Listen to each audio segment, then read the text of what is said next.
Sir Arthur Conan Doyle, The Gloria Scott, an audiobook, narrated by David McCran. "I have some papers here," said my friend Sherlock Holmes, as we sat one winter's night on either side of the fire, "which I really think, Watson, that it should be worth your while to glance over.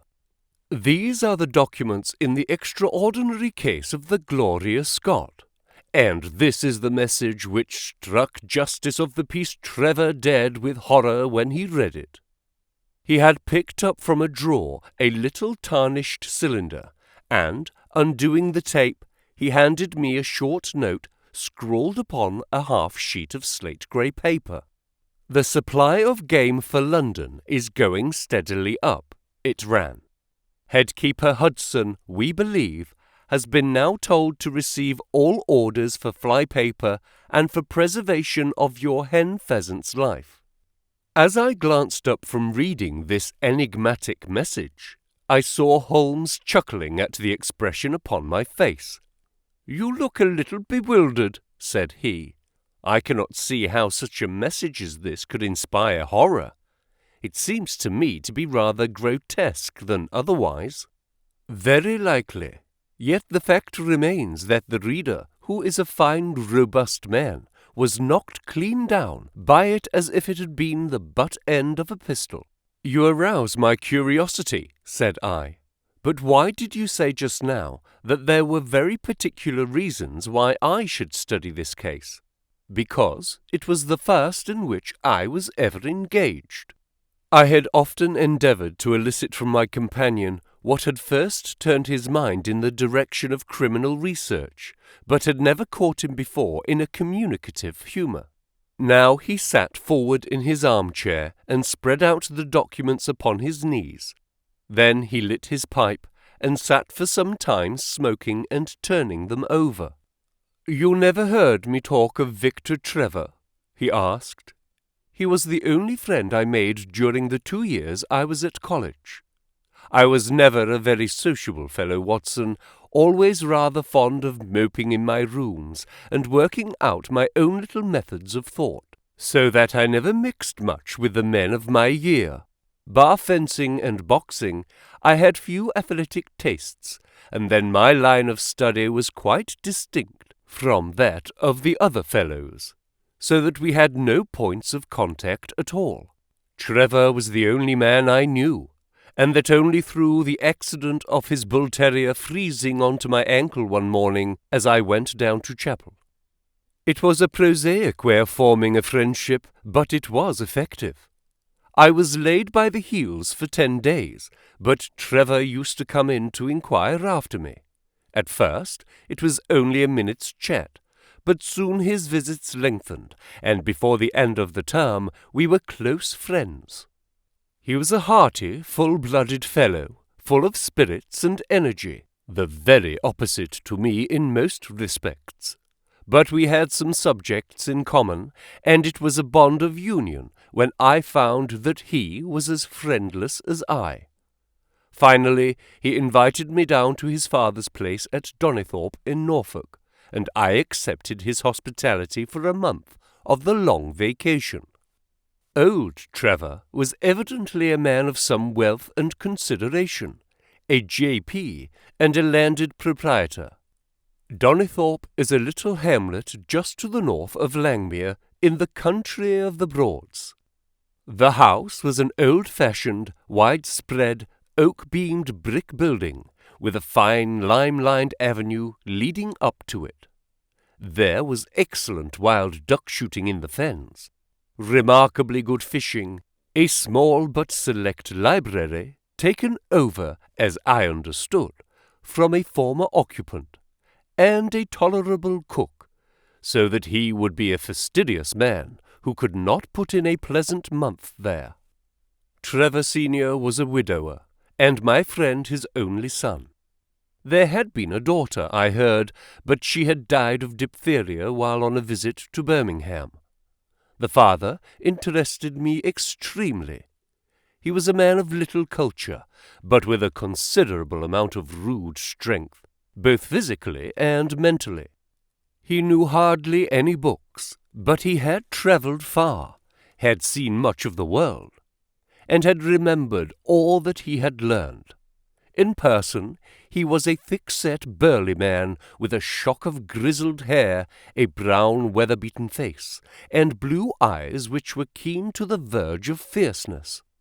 Yet he had a reputation for kindness and charity on the countryside, and was noted for the leniency of his sentences from the bench. One evening, shortly after my arrival, we were sitting over a glass of port after dinner, when young Trevor began to talk about those habits of observation and inference which I had already formed into a system, although I had not yet appreciated the part which they were to play in my life. The old man evidently thought that his son was exaggerating in his description of one or two trivial feats which I had performed. "Oh, come now, Mr. Holmes," said he, laughing good-humouredly. "I am an excellent subject if you can deduce anything from me." "I fear there is not very much," I answered. "I might suggest that you have gone about in fear of some personal attack within the last 12 months. The laugh faded from his lips, and he stared at me in great surprise. "Well, that's true enough," said he. "You know, Victor," turning to his son, "when we broke up that poaching gang, they swore to knife us, and Sir Edward Holly has actually been attacked. I've always been on my guard since then, though I have no idea how you know it." "You have a very handsome stick," I answered. "By the inscription, I observed that you had not had it more than a year. But you have taken some pains to bore the head of it, and pour melted lead into the hole, so as to make it a formidable weapon. I argued that you would not take such precautions unless you had some danger to fear." "Anything else?" he asked, smiling. "You have boxed a good deal in your youth." "Right again. How did you know it? Is my nose knocked a little out of the straight?" "No," said I. "It is your ears.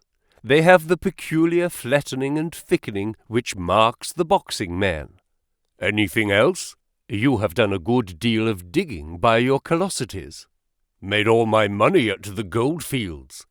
"You have been in New Zealand." "Right again." "You have visited Japan." "Quite true." "And you have been most intimately associated with someone whose initials were J.A., and whom you afterwards were eager to entirely forget." Mr. Trevor stood slowly up, fixed his large blue eyes upon me with a strange wild stare, and then pitched forward, with his face among the nutshells which strewed the cloth, in a dead faint. You can imagine, Watson, how shocked both his son and I were. His attack did not last long, however, for when he undid his collar and sprinkled the water from one of the finger-glasses over his face, he gave a gasp or two and sat up. "Ah, boys," he said, forcing a smile, "I hope I haven't frightened you. Strong as I look, there is a weak place in my heart, and it does not take much to knock me over. I don't know how you manage this, Mr. Holmes, but it seems to me that all the detectives of fact and of fancy would be children in your hands. That's your line of life, sir, and you may take the word of a man who has seen something of the world." And that recommendation, with the exaggerated estimate of my ability with which he prefaced it, was, if you will believe me, Watson, the very first thing which ever made me feel that a profession might be made out of what had up to that time been the merest hobby. At the moment, however, I was too much concerned at the sudden illness of my host to think of anything else. "I hope that I have said nothing to pain you," said I. "Well, you certainly touched upon rather a tender point. Might I ask how you know, and how much you know?" He spoke now in a half-jesting fashion, but a look of terror still lurked at the back of his eyes. "It is simplicity itself," said I. When you bared your arm to draw that fish into the boat, I saw that J.A. had been tattooed in the bend of the elbow. The letters were still legible, but it was perfectly clear from their blurred appearance and from the staining of the skin round them that efforts had been made to obliterate them. It was obvious then that those initials had once been very familiar to you, and that you had afterwards wished to forget them. "What an eye you have!" he cried with a sigh of relief. "It is just as you say, but we don't talk of it. Of all ghosts, the ghosts of our old lovers are the worst. Come into the billiard room and have a quiet cigar." From that day, amid all his cordiality, there was always a touch of suspicion in Mr. Trevor's manner towards me. Even his son remarked it. "You've given the governor such a turn," said he, "that he'll never be sure again of what you know and what you don't know." He did not mean to show it, I am sure, but it was so strongly in his mind that it peeped out at every action. At last I became so convinced that I was causing him uneasiness that I drew my visit to a close. On the very day, however, before I left, an incident occurred which proved in the sequel to be of importance. We were sitting out upon the lawn on the garden chairs, the three of us, basking in the sun and admiring the view across the Broads, when a maid came out to say that there was a man at the door who wanted to see Mr. Trevor. "What is his name?" asked my host. "He would not give any." "What does he want, then?" "He says that you know him, and that he only wants a moment's conversation." "Show him round here." An instant afterwards there appeared a little wizened fellow with a cringing manner and a shambling style of walking. He wore an open jacket, with a splotch of tar on the sleeve, a red and black check shirt, dungaree trousers, and heavy boots badly worn. His face was thin and brown and crafty, with a perpetual smile upon it, which showed an irregular line of yellow teeth, and his crinkled hands were half closed in a way that is distinctive of sailors. As he came slouching across the lawn, I heard Mr. Trevor make a sort of hiccuping noise in his throat, and jumping out of his chair, he ran into the house. He was back in a moment, and I smelt a strong reek of brandy as he passed me. "Well, my man," said he, "what can I do for you?" The sailor stood looking at him with puckered eyes, and with the same loose-lipped smile upon his face. "You don't know me?" he asked. "Why, dear me, it is surely Hudson," said Mr. Trevor, in a tone of surprise. "Hudson it is, sir," said the seaman. "Why, it's 30 year and more since I saw you last. Here you are in your house, and me still picking my salt meat out of the harness cask. Tut, you will find that I have not forgotten old times," cried Mr. Trevor, and walking towards the sailor, he said something in a low voice. "Go into the kitchen," he continued out loud, "and you will get food and drink. I have no doubt that I shall find you a situation." "Thank you, sir," said the seaman, touching his forelock. "I'm just off a 2-yearer in an 8-knot tramp, short-handed at that, and I wants a rest. I thought I'd get it either with Mr. Beddoes or with you." "Ah!" cried Trevor. "You know where Mr. Beddoes is?" "Bless you, sir, I know where all my old friends are," said the fellow with a sinister smile, and he slouched off after the maid to the kitchen. Mr. Trevor mumbled something to us about having been shipmate with the man when he was going back to the diggings, and then, leaving us on the lawn, he went indoors. An hour later, when we entered the house, we found him stretched dead drunk upon the dining-room sofa. The whole incident left a most ugly impression upon my mind, and I was not sorry next day to leave Donnithorpe behind me, for I felt that my presence must be a source of embarrassment to my friend. All this occurred during the first month of the long vacation. I went up to my London rooms, where I spent 7 weeks working out a few experiments in organic chemistry. One day, however, when the autumn was farther advanced, and the vacation drawing to a close, I received a telegram from my friend imploring me to return to Donnithorpe, and saying that he was in great need of my advice and assistance. Of course, I dropped everything and set out for the north once more. He met me with the dog-cart at the station, and I saw at a glance that the last 2 months had been very trying ones for him. He had grown thin and careworn, and had lost the loud, cheery manner for which he had been remarkable. "The governor is dying," were the first words he said. "Impossible!" I cried. "What is the matter?" "Apoplexy, nervous shock. He's been on the verge all day. I doubt if we shall find him alive." I was, as you may think, Watson, horrified at this unexpected news. "What has caused it?" I asked. "Ah, that is the point.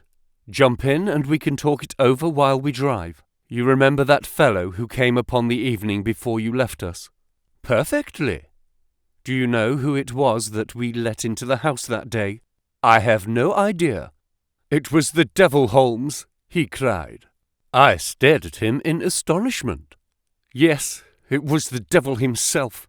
We have not had a peaceful hour since, not one.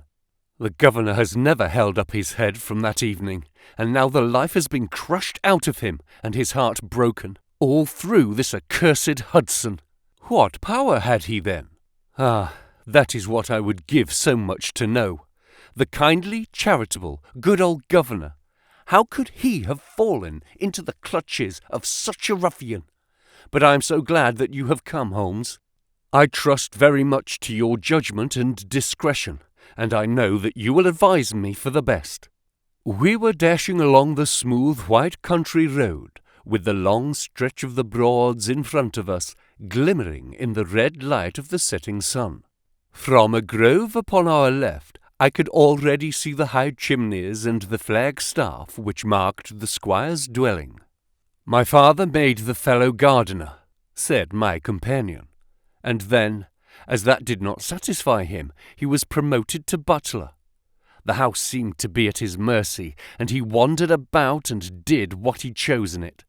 The maids complained of his drunken habits and his vile language. Then Dad raised their wages all round to recompense them for the annoyance. The fellow would take the boat and my father's best gun and treat himself to little shooting trips. And all this with such a sneering, leering, insolent face that I would have knocked him down 20 times over if he had been a man of my own age. I tell you, Holmes, I have had to keep a tight hold upon myself all this time, and now I'm asking myself whether, if I had let myself go a little more, I might not have been a wiser man. Well, matters went from bad to worse with us, and this animal Hudson became more and more intrusive, until at last, on making some insolent reply to my father in my presence one day, I took him by the shoulders and turned him out of the room. He slunk away with a livid face and 2 venomous eyes which uttered more threats than his tongue could do. I don't know what passed between the poor Dad and him after that, but then Dad came to me the next day and asked me whether I would mind apologizing to Hudson. I refused, as you can imagine, and asked my father how he could allow such a wretch to take such liberties with himself and his household. "Ah, my boy," said he, "it is all very well to talk, but you don't know how I am placed. But you shall know, Victor. I'll see that you shall know, come what may. You wouldn't believe harm of your poor father, would you, lad?" He was very much moved, and shut himself up in the study all day, where I could see through the window that he was writing busily. That evening there came what seemed to me to be a grand release, for Hudson told us that he was going to leave us. He walked into the dining-room as we sat after dinner and announced his intention in the thick voice of a half-drunken man. "I've had enough of Norfolk," said he. "I'll run down to Mr. Beddoes in Hampshire. He'll be as glad to see me as you were, I dare say. You're not going away in an unkind spirit, Hudson, I hope, said my father, with a tameness which made my blood boil. I've not had my apology, said he sulkily, glancing in my direction. Victor, you will acknowledge that you have used this worthy fellow rather roughly, said the dad, turning to me. On the contrary, I think that we have both shown extraordinary patience towards him, I answered. Oh, you do you? He snarls. Very good, mate. We'll see about that. He slouched out of the room, and half an hour afterwards left the house, leaving my father in a state of pitiable nervousness. Night after night, I heard him pacing his room, and it was just as he was recovering his confidence that the blow did at last fall. And how? I asked eagerly. In a most extraordinary fashion. A letter arrived for my father yesterday evening, bearing the Fording Bridge postmark. My father read it, clapped both hands to his head, and began running round the room in little circles like a man who has been driven out of his senses. When I at last drew him down onto the sofa, his mouth and eyelids were all puckered on one side, and I saw that he had had a stroke. Dr. Fordham came over at once. We put him to bed, but the paralysis has spread. He has shown no sign of returning consciousness, and I think that we shall hardly find him alive. You horrify me, Trevor, I cried. What then could have been in this letter to cause so dreadful a result? Nothing. There lies the inexplicable part of it. The message was absurd and trivial. Oh, my God, it is as I feared. As he spoke, we came round the curve of the avenue and saw in the fading light that every blind in the house had been drawn down. As we dashed up to the door, my friend's face convulsed with grief, a gentleman in black emerged from it. When did it happen, Doctor? Asked Trevor. Almost immediately after you left. Did he recover consciousness? For an instant before the end. Any message for me? Only that the papers were in the back drawer of the Japanese cabinet. My friend ascended with the doctor to the chamber of death, while I remained in the study, turning the whole matter over and over in my head, and feeling as sombre as ever I had done in my life. What was the past of this Trevor, pugilist, traveller, and gold-digger, and how had he placed himself in the power of this acid-faced seaman? Why, too, should he faint at an allusion to the half-effaced initials upon his arm, and die of fright when he had a letter from Fordingbridge? Then I remembered that Fordingbridge was in Hampshire, and that this Mr. Beddoes, whom the seaman had gone to visit, and presumably to blackmail, had also been mentioned as living in Hampshire. The letter, then, might either have come from Hudson the seaman, saying that he had betrayed the guilty secret which appeared to exist, or it might come from Beddoes, warning an old confederate that such a betrayal was imminent. So far it seemed clear enough. But then how could this letter be trivial and grotesque, as described by the son? He must have misread it. If so, it must have been one of those ingenious secret codes which mean one thing while they seem to mean another. I must see this letter. If there were a hidden meaning in it, I was confident that I could pluck it forth. For an hour I sat pondering over it in the gloom, until at last a weeping maid brought in a lamp, and close at her heels came my friend Trevor, pale but composed, with these very papers which lie upon my knee held in his grasp.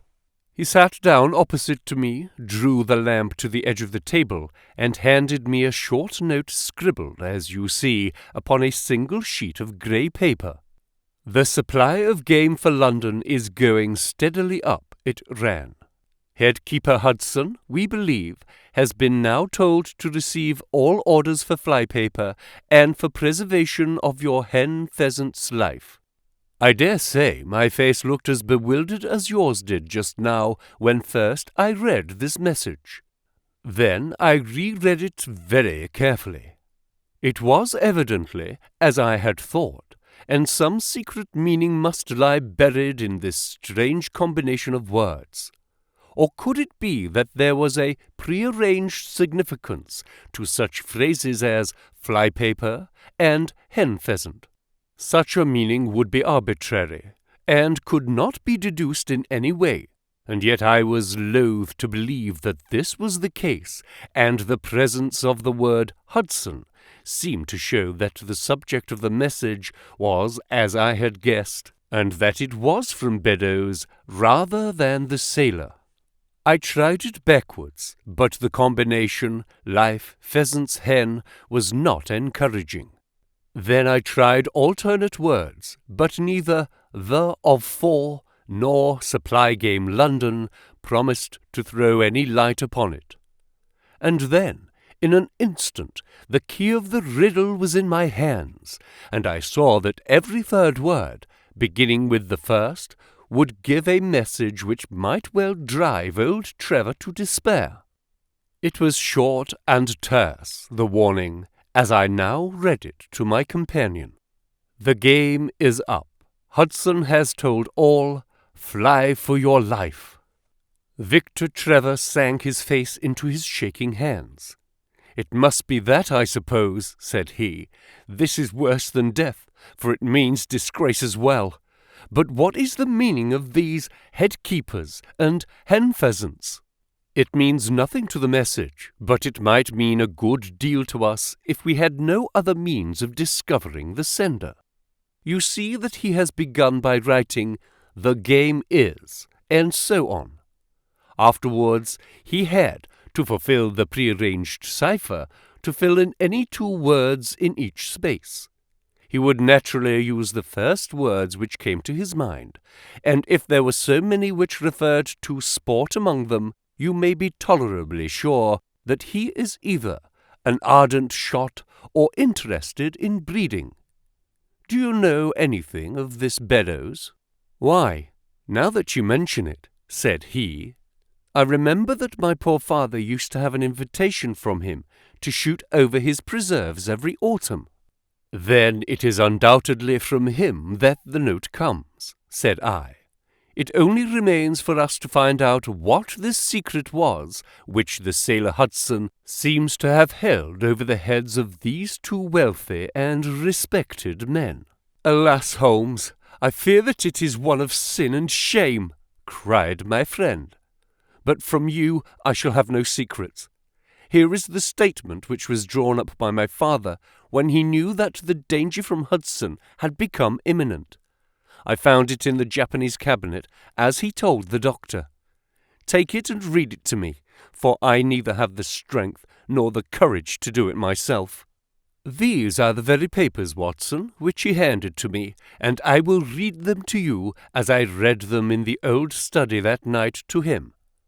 They are endorsed outside, as you see, some particulars of the voyage of the bark Gloria Scott, from her leaving Falmouth on the 8th of October, 1855, to her destruction in north latitude 15 degrees 20 minutes, west longitude 25 degrees 14 minutes, on November the 6th. It is in the form of a letter, and runs in this way.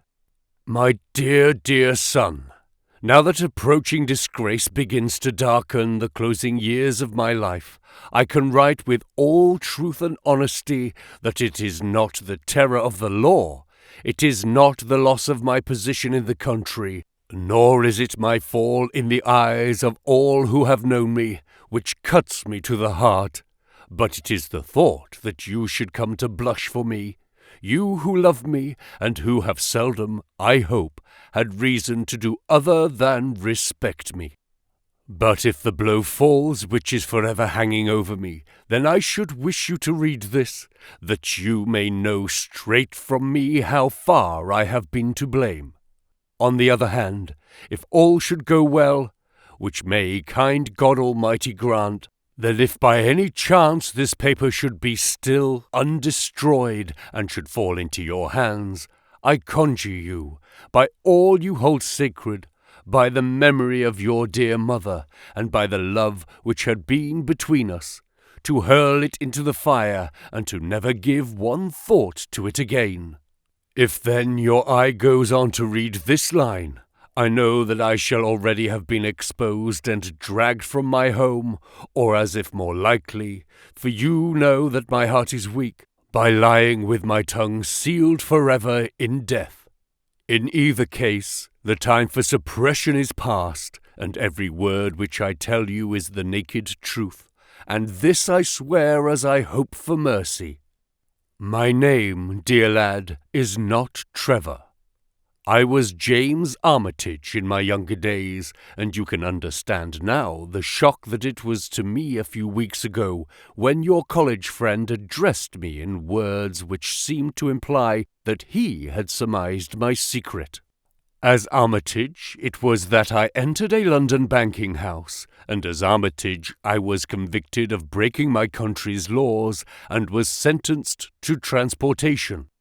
Do not think very harshly of me, laddie. It was a debt of honour, so called, which I had to pay, and I used money which was not my own to do it, in the certainty that I could replace it before there could be any possibility of its being missed. But the most dreadful ill luck pursued me. The money which I had reckoned upon never came to hand, and a premature examination of accounts exposed my deficit.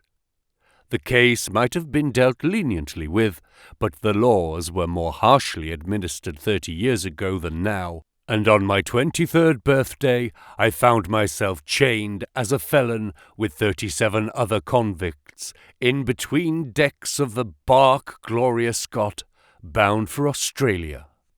It was the year 55 when the Crimean War was at its height, and the old convict ships had been largely used as transports in the Black Sea. The government was compelled, therefore, to use smaller and less suitable vessels for sending out their prisoners. The Gloria Scott had been in the Chinese tea trade, but she was an old-fashioned, heavy-bowed, broad-beamed craft, and the new clippers had cut her out. She was a 500-ton boat, and besides her 38 jailbirds, she carried 26 of a crew, 18 soldiers, a captain, 3 mates, a doctor, a chaplain, and 4 warders. Nearly 100 souls were in her all told, when we set sail from Falmouth. The partitions between the cells of the convicts, instead of being of thick oak, as in usual convict ships, were quite thin and frail. The man next to me, upon the aft side, was one whom I had particularly noticed when we were led down the quay. He was a young man, with a clear, hairless face, a long, thin nose, and rather nut-cracker jaws. He carried his head very jauntily in the air, had a swaggering style of walking, and was, above all else, remarkable for his extraordinary height.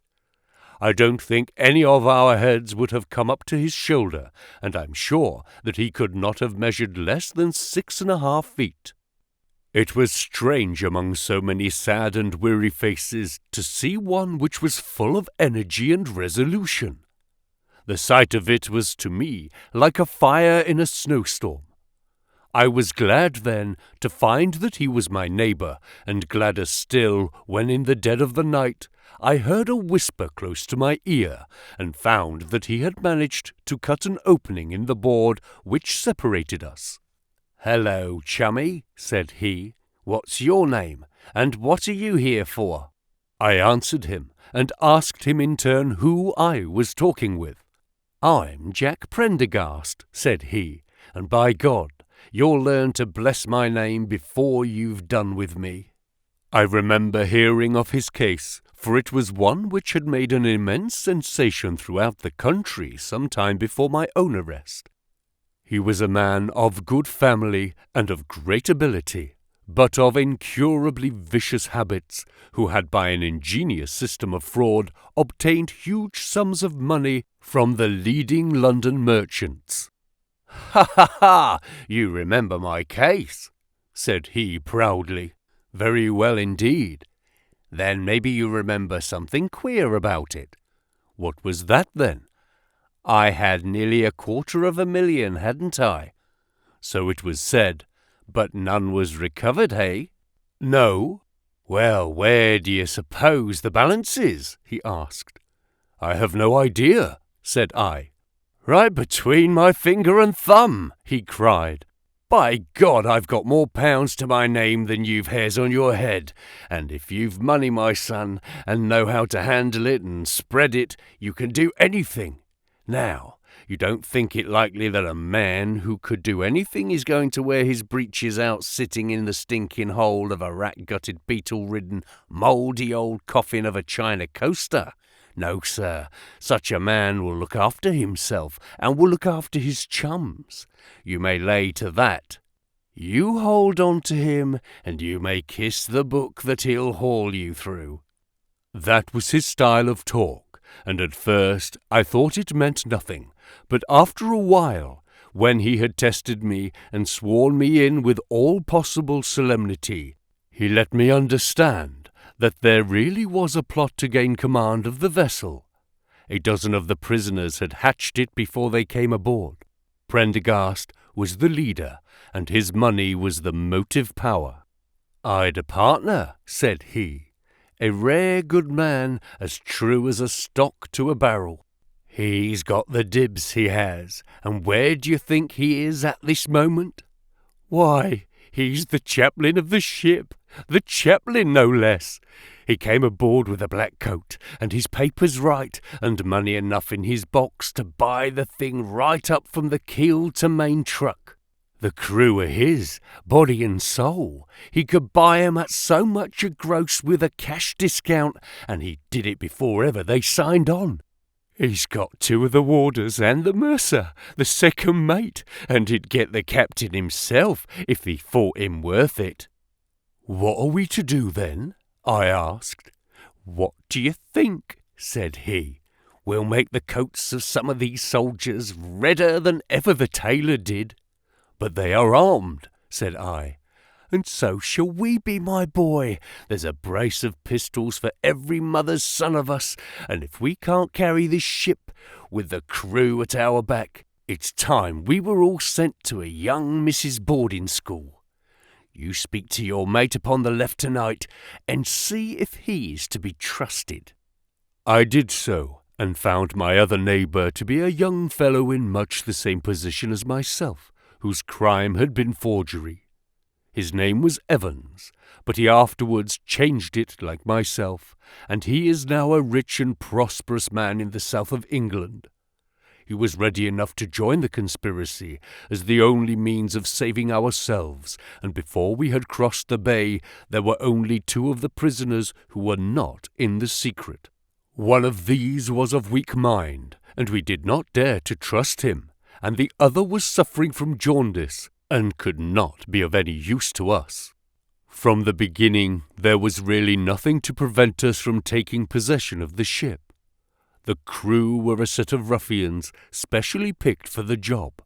The sham chaplain came into our cells to exhort us, carrying a black bag, supposed to be full of tracts, and so often did he come that by the 3rd day we had each stowed away at the foot of our beds a file, a brace of pistols, a pound of powder, and 20 slugs.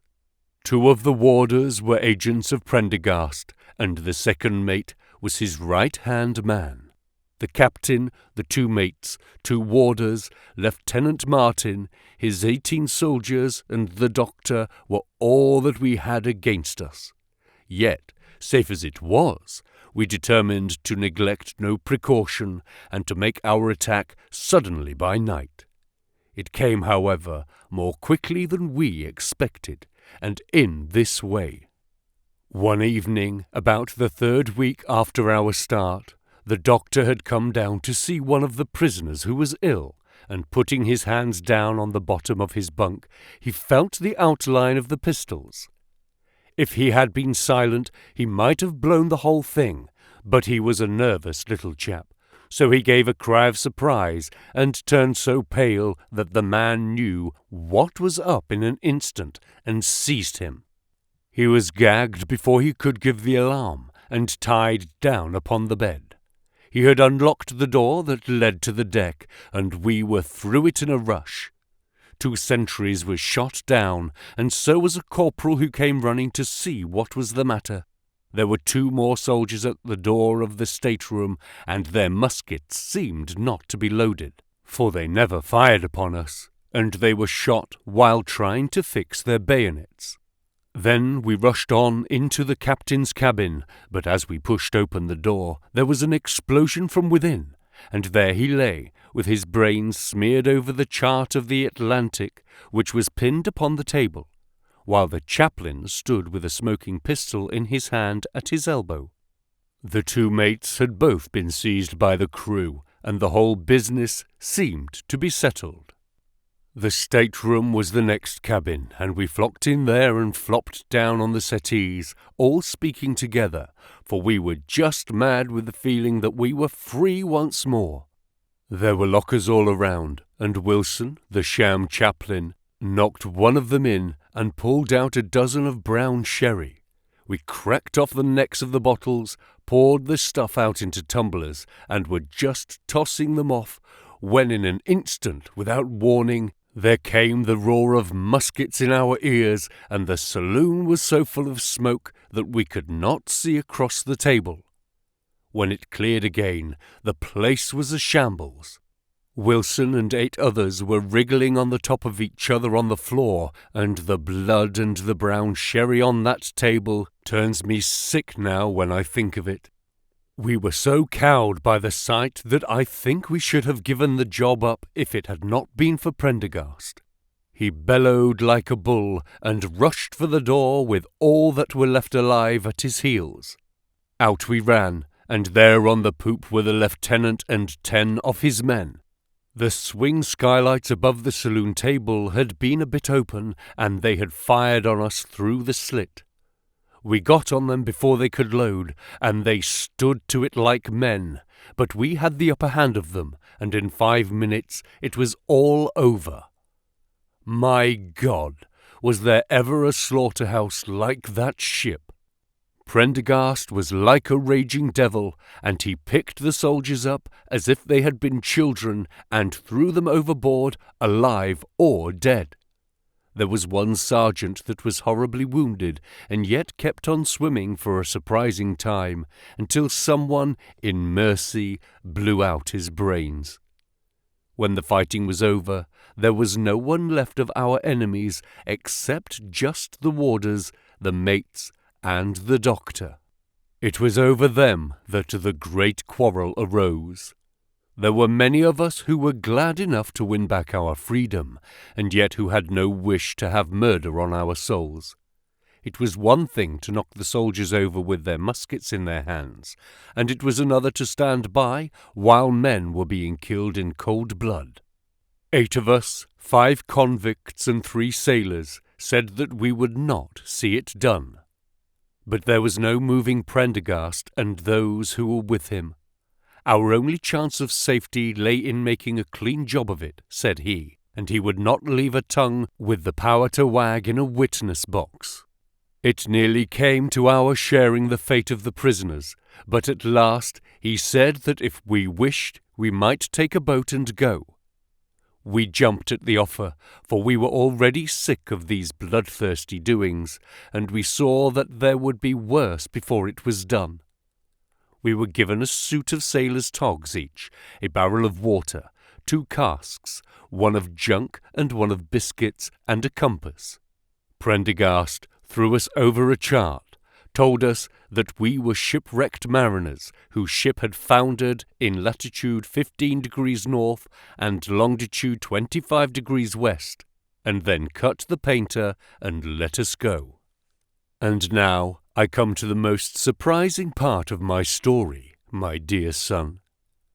The seamen hauled the foreyard aback during the rising, but now as we left them they brought it square again, and as there was a light wind from the north and east, the bark began to draw slowly away from us. Our boat lay, rising and falling, upon the long smooth rollers, and Evans and I, who were the most educated of the party, were sitting in the sheets, working out our position and planning what coast we should make for. It was a nice question, for the Cape de Verds were about 500 miles to the north of us, and the African coast about 700 miles to the east. On the whole, as the wind was coming round to the north, we thought that Sierra Leone might be best, and turned our head in that direction, the bark being at that time nearly hull down on our starboard quarter. Suddenly, as we looked at her, we saw a dense black cloud of smoke shoot up from her, which hung like a monstrous tree upon the skyline. A few seconds later, a roar like thunder burst upon our ears, and as the smoke thinned away, there was no sign left of the Gloria Scott. In an instant, we swept the boat's head round again and pulled with all our strength for the place where the haze, still trailing over the water, marked the scene of this catastrophe. It was a long hour before we reached it, and at first we feared that we had come too late to save anyone. A splintered boat, and a number of crates and fragments of spars, rising and falling on the waves, showed us where the vessel had foundered. But there was no sign of life, and we had turned away in despair when we heard a cry for help, and saw at some distance a piece of wreckage with a man lying stretched across it. When we pulled him aboard the boat, he proved to be a young seaman of the name of Hudson, who was so burned and exhausted that he could give us no account of what had happened until the following morning. It seemed that after we had left, Prendergast and his gang had proceeded to put to death the 5 remaining prisoners. The 2 warders had been shot and thrown overboard, and so also had the 3rd mate. Prendergast then descended into the 'tween decks and with his own hands cut the throat of the unfortunate surgeon. There only remained the 1st mate, who was a bold and active man. When he saw the convict approaching him with the bloody knife in his hand, he kicked off his bonds, which he had somehow contrived to loosen, and rushing down the deck, he plunged into the afterhold. A dozen convicts, who descended with their pistols in search of him, found him with a matchbox in his hand, seated beside an open powder barrel, which was one of 100 carried on board, and swearing that he would blow all hands up if he were in any way molested. An instant later the explosion occurred, though Hudson thought it was caused by the misdirected bullet of one of the convicts rather than the mate's match. Be the cause what it may, it was the end of the Gloria Scott, and of the rabble who held command of her. Such, in a few words, my dear boy, is the history of this terrible business in which I was involved. Next day we were picked up by the brig Hotspur, bound for Australia, whose captain found no difficulty in believing that we were the survivors of a passenger ship which had foundered. The transport ship Gloria Scott was set down by the Admiralty as being lost at sea, and no word has ever leaked out as to her true fate. After an excellent voyage, the Hotspur landed us at Sydney, where Evans and I changed our names, and made our way to the diggings, where, among the crowds who were gathered from all nations, we had no difficulty in losing our former identities. The rest I need not relate. We prospered, we travelled, we came back as rich colonials to England, and we bought country estates. For more than 20 years we had led peaceful and useful lives, and we hoped that our past was forever buried. Imagine then my feelings when in the seaman who came to us I recognized instantly the man who had been picked off the wreck. He had tracked us down somehow, and had set himself to live upon our fears. You will understand now how it was that I strove to keep the peace with him, and you will in some measure sympathize with me in the fears which fill me now that he has gone from me to this other victim with threats upon his tongue. Underneath is written in a hand so shaky as to be hardly legible. Beddoes writes in cipher to say, H has told all. Sweet Lord, have mercy on our souls. That was the narrative which I read that night to young Trevor, and I think, Watson, that under the circumstances it was a dramatic one. The good fellow was heartbroken at it, and went out to the Terrai tea planting, where I hear that he is doing well. As to the sailor and Beddoes, neither of them was ever heard of again after that day on which the letter of warning was written. They both disappeared utterly and completely. No complaint had been lodged with the police, so that Beddoes had mistaken a threat for a deed. Hudson had been seen lurking about, and it was believed by the police that he had done away with Beddoes and had fled. For myself, I believe that the truth was exactly the opposite. I think that it is most probable that Beddoes, pushed to desperation and believing himself to have been already betrayed, had revenged himself upon Hudson, and had fled from the country with as much money as he could lay his hands on. Those are the facts of the case, Doctor, and if they are of any use to your collection, I am sure that they are very heartily at your service.